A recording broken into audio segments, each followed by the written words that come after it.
Welcome back. So I'm still reading the national bestseller Salvation Black People in Love by the author Bell Hooks, and I am in chapter 10, Embracing Gayness on Broken Circles.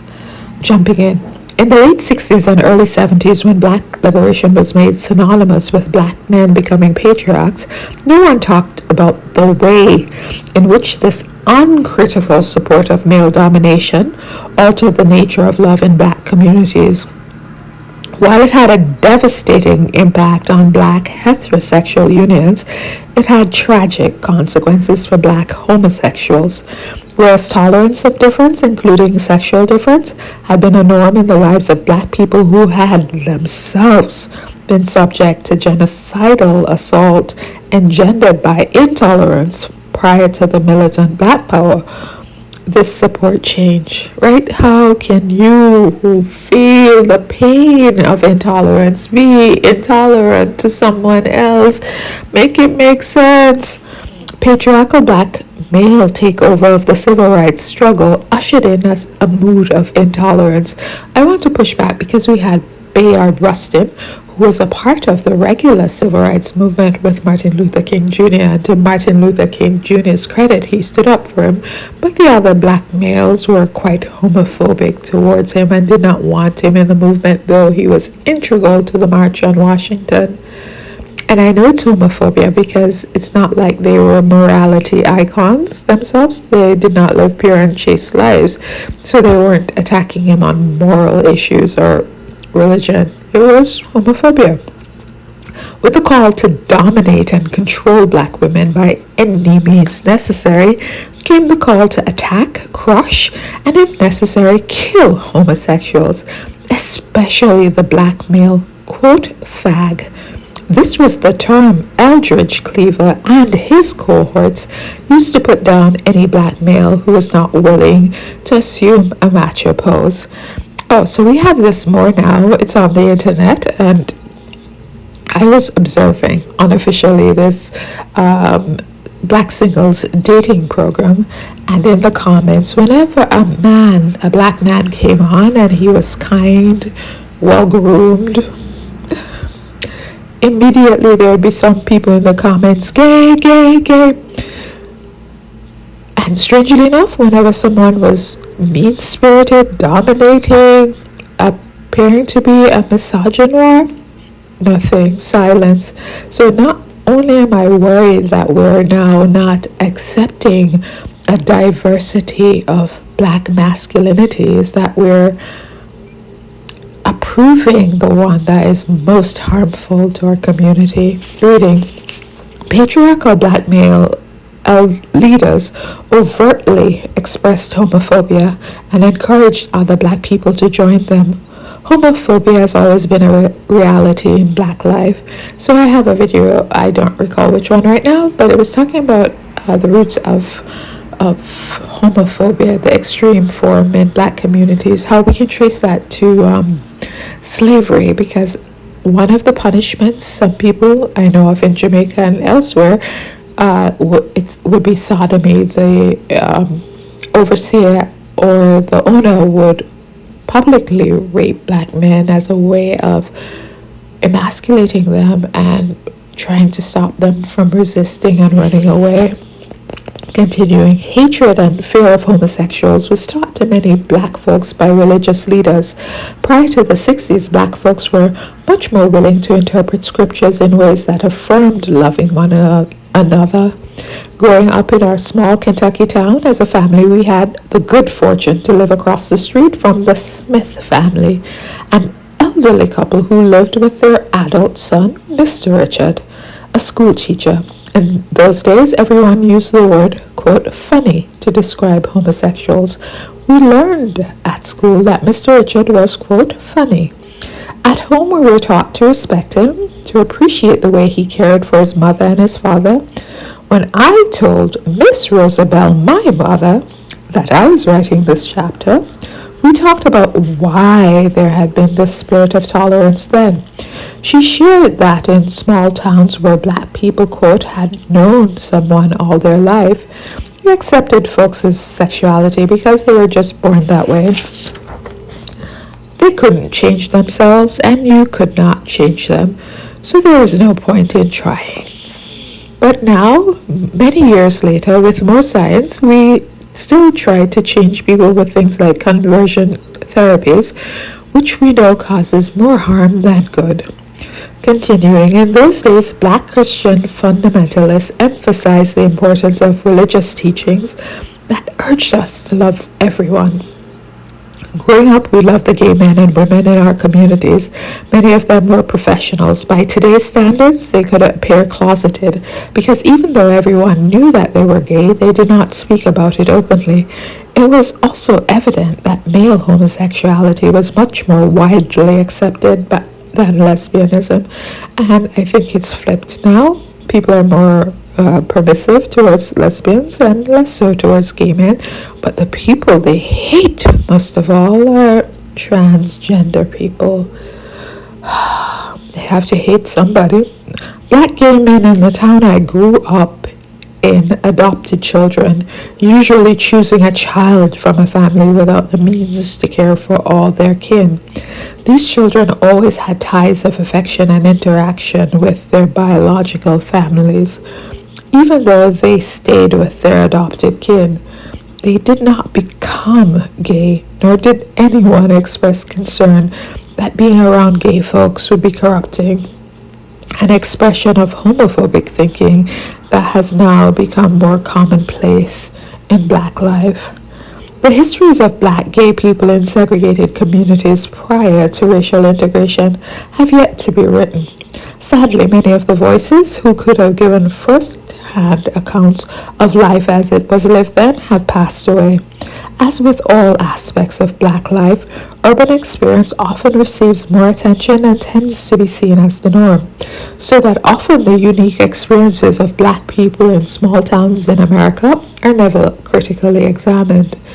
In interviews and conversations with Black people who lived in racially segregated communities prior to the 60s, I've heard much testimony about the positive integration of gay Black people into the life of Black communities. Speaking about his childhood in an interview in Sojourners, the Reverend Carl Bean, an out gay artist and an evangelist, remember, quote, "I was born in the 40s, raised in a time and place where the Black community was very separate from the rest of the society. There was a feeling of family that was natural and that you were taught to be a part of. And now that I look back on that kind of respect, I'm sure it all provided the foundation for what my life is today," end quote. When asked if homosexuality was accepted back then, Bean recalls, quote, "It was a part of the community. Of course, at that time I didn't know, quote, gay or anything, but I knew you could be that way in the community. So I came up with the sense that it was a part of us. It wasn't separate. That was in men. There were women who were real masculine, and everyone knew who they were, their names and their mummies and daddies. So that base was there for me. The spirit of tolerance in diverse, segregated Black communities that enabled many gay individuals to remain there and flourish even after racial interaction led to the formation of gay subcultures is really rarely talked about. Southern Black gay men over 30 that I spoke with who have chosen to remain in all Black conservative communities rather than shift to integrated gay subcultures feel that they would miss the experience of being a part of a larger Black community, of being loved in that world despite the reality of homophobia. Without idealizing the past, it is important for Black people to remember that love was the foundation of the acceptance many gay individuals felt in the segregated communities they were raised in. While not everyone loved them or even accepted their lifestyle, there was enough affirmation present to sustain them. Since legalized racial segregation meant that Black communities could not expel gay folks, those communities had to come to terms with the reality of gay people in their midst. Straight folks who had been taught by religious teachings to love everybody as oneself were compelled to create a practice of acceptance that was redemptive for both the heterosexual and the homosexual, because it offered them an opportunity to, as it was common to say then, quote, live the faith. It is no accident that the most out of these gay people were often singers and musicians who made their debut in the church. Just as the church can and often provide a platform encouraging the denigration and ostracization of homosexuals, a liberatory house of God can alternatively be the place where all are made welcome. All are recognized as worthy. In some small segregated black communities, the church was a safe house, providing both shelter and sanctuary for anyone looked upon as different or deviant, and that included gay believers. Often gay individuals brought their talents to the church and offered them in the service of the divine. This has led some people to believe that gay people are inherently more attuned to aesthetics than others. In reality, individual homosexuals, especially black males raised in traditional black communities who did not blend in with the dominant masculinities, cultivated artistic abilities because art became a safe place as well. This is why so many of the choir directors and musicians were gay. David Hadju's biography of the composer and musician Billy Strayhorn, Lush Life, documents that as a young boy, Billy kept himself aloof from everyone by passionately pursuing his music. When he did reluctantly enter the accepted social scene, his special talents earned him recognition and a measure of acceptance. Everyone who knew him growing up recalls that he never showed any interest in females. Without ambivalence, without shame or regret, Strayhorn was able to embrace his gayness. When he came to New York and fell in love with a fellow black male, he conducted their relationship with what Abdu describes as, quote, guileless assurance. In keeping with a self-love that has always led Strayhorn to choose situations that would further his growth, the decision to pursue working with Duke Ellington was as much a career choice as it was based on the understanding that in Duke's milieu he would be accepted. Ellington was known for being egalitarian. Hadud's biography shares the testimony of another gay black musician affirming the importance of Ellington's non-homophobic acceptance. Quote, for those of us who were both black and homosexual in that time, acceptance was of paramount importance. Absolutely paramount importance. Duke Ellington offered Billy Strayhorn that acceptance.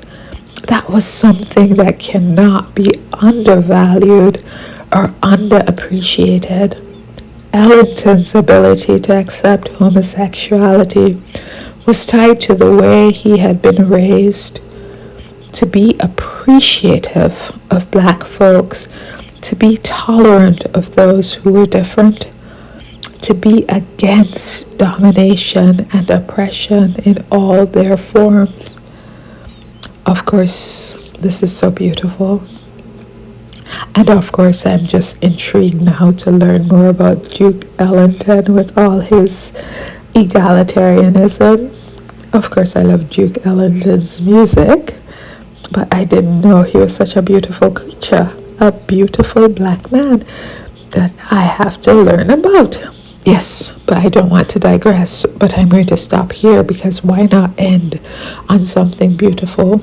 No one here is trying to convert you and tell you that you shouldn't believe what you believe. But if you say the reason why you don't like gay people is because of your religion, Which part of it tells you to hate anybody? If that religion is Christianity.